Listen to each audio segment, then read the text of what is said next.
जय शिवराय.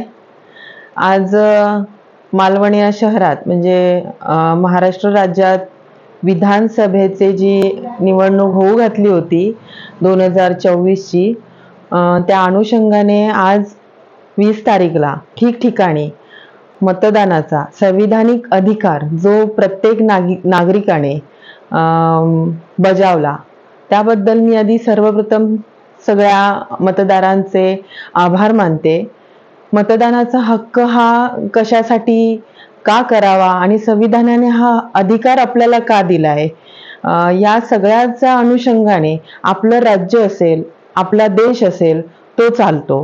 कारण राज्यकर्ता जो राज्य चालवणारा असतो किंवा देश चालवणारा असेल किंवा एखादा मतदारसंघातील एखादा नेता MLA असेल, आमदार असतील, ते जे त्या प्रांतात विकासासाठी झटत असतात आणि एक प्रशासकावर एक वर्चस्व म्हणून, होल्ड म्हणून हा आपण अधिकार बजावतो.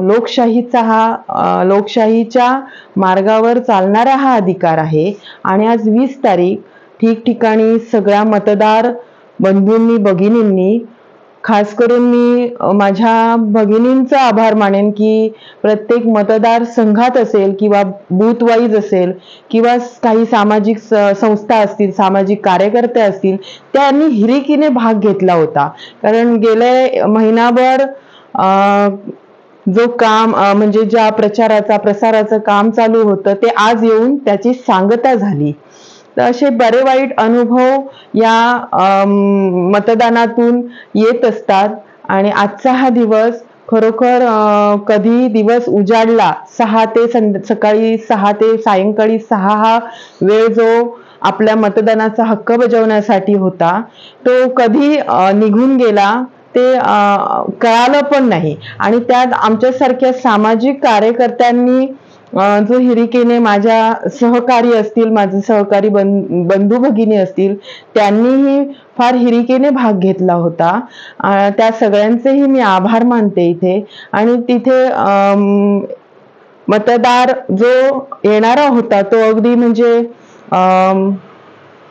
यंग पिढीपासून मधल्या पिढीपर्यंत ते ज्येष्ठ नागरिकापर्यंत, म्हणजे अगदी 80 वर्षाच्या माऊलींना पण आम्ही घराघरातून त्यांना अगदी सांभाळून रिक्षामध्ये असेल किंवा गाडीची सोय करून त्यांना मतदार जिथे आपला बूथ आहे तिथपर्यंत आणून सोडण्यापर्यंत त्यांची व्यवस्थित सोय केली. अपंग असतील तर इतर ज्येष्ठ मंडळी असतील तर त्या सगळ्यांची व्यवस्थितरित्या सोय करून त्यांचा मतदानाचा हक्क बजावण्यासाठी या सगळ्या संस्थांनी, सामाजिक कार्यकर्त्यांनी आणि आपल्या आजूबाजूला असणारे मदतनीस यांनी सगळा जो प्रयत्न केला तो खरोखर वाखाणाजोगा होता. हा एक सामाजिक बांधिलकी जोपासण्याचा एक उत्सव म्हटला तरी वावगं ठरणार नाही, एक गेट टुगेदर म्हटलं तरी वावगं ठरणार नाही. कारण येणारी पिढी आणि घडणारी पिढी ही या मतदानावर आणि मतदानाच्या अधिकारावर तयार होत असते. तर या संविधानिक हक्काचं ज्याने हक्क बजावला त्या सगळ्यांचे मी इथे मनापासून आभार मानते. जय शिवराय.